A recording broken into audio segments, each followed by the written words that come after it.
O my God, what a tough contest. Unpredictable season ছিল এবারের IPL. আচ্ছা বলুন তো, কেউ কি ভাবতে পেরেছিল পাঞ্জাব যে পর পর প্রথম 7-7টি ম্যাচ জিতে যাওয়ার পরেও তারা প্লে অফে উঠতে পারবে না?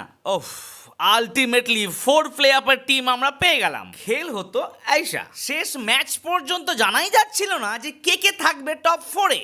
এবারের ক্যাপ্টেনদের লিস্টে এমন 4জন রয়েছে যাদের 2027 IPL a as a captain হিসেবে দেখতে পাবো না আমরা। নমস্কার, আমি প্রীতিশ, আপনাদের স্বাগত জানাই ক্রিকেট স্ট্র্যাটেজিতে। মেগা টি-20 ক্রিকেট লিগ আইপিএল ঘিরে এই মুহূর্তে উত্তেজনা তুঙ্গে। ফাইনালে যাওয়ার জন্য চলছে বেদম লড়াই। ইতিমধ্যেই 4টি দল চূড়ান্ত হয়ে গেছে যারা প্লে অফ খেলবে। Royal Challengers Bengaluru, Gujarat titans, sunrise Hyderabad এবং রাজস্থান রয়্যালস যারা প্লে অফে পৌঁছে গেছে। চলুন এবার দেখে নিই আমরা কোন দল কাদের বিরুদ্ধে কত তারিখে খেলবে। তার আগে টুক করে এই ভিডিওতে করে দিন লাইক আর চ্যানেলটিকে অবশ্যই করে দিন সাবস্ক্রাইব।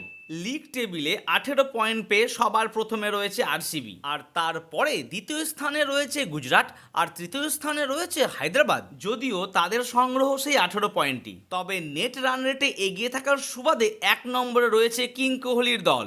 আর 16 পয়েন্ট পেয়ে সত্যি যে দল ডিজার্ভ করে সেটি হচ্ছে রাজস্থান রয়্যালস, রয়েছে 4 নম্বরে। 26 তারিখ আরসিবি ভার্সেস জিটি, যে জিতবে সে সরাসরি চলে যাবে ফাইনালে। 27 তারিখ অর্থাৎ বুধবার রয়েছে এলিমিনেটর, রাজস্থান ভার্সেস হায়দ্রাবাদের মধ্যে। যে হারবে সে তো বাদ, আর যে জিতবে তাদের সঙ্গে খেলা হবে প্রথম কোয়ালিফায়ার পরাজিত দলের। আর তারপরেই পেয়ে যাব আমরা 2 ফাইনালিস্টকে। প্রথম কোয়ালিফায়ার বিজয়ী দল বনাম দ্বিতীয় কোয়ালিফায়ার বিজয়ী দল, আর সেই খেলাটি হবে আমাদের 31শে মে।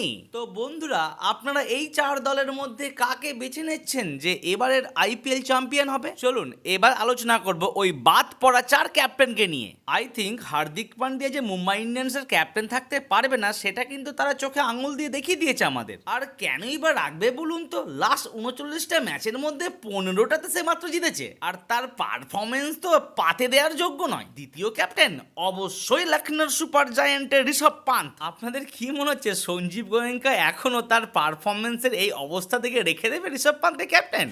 আর 3 নম্বর ক্যাপ্টেন তো আপনারা বুঝতেই পারছেন, অজিঙ্ক্য রাহানে। সম্ভব হলে কেকেআরের সমর্থকরা তাকে এই সিজনের মাঝপথেই ছাড়িয়ে দিত, বাট সেটি সম্ভব ছিল না বলেই সেটি হয়নি। সে ভাই রান করেছে অনেক, কিন্তু তার স্ট্রাইক রেটের ওপরে আঙুল উঠেছে সবারই। আর last not the least, Ruturaj Gaikwad. Maybe তার ফর্ম না থাকার জন্য আশা করছি সিএসকের আগামী দলের ক্যাপ্টেন তার বদলে হয়তো সঞ্জু স্যামসন হতে পারে। বাট আপনাদের কি মনে হচ্ছে সেটি জানাতে মোটেই ভুলবেন না আমাকে।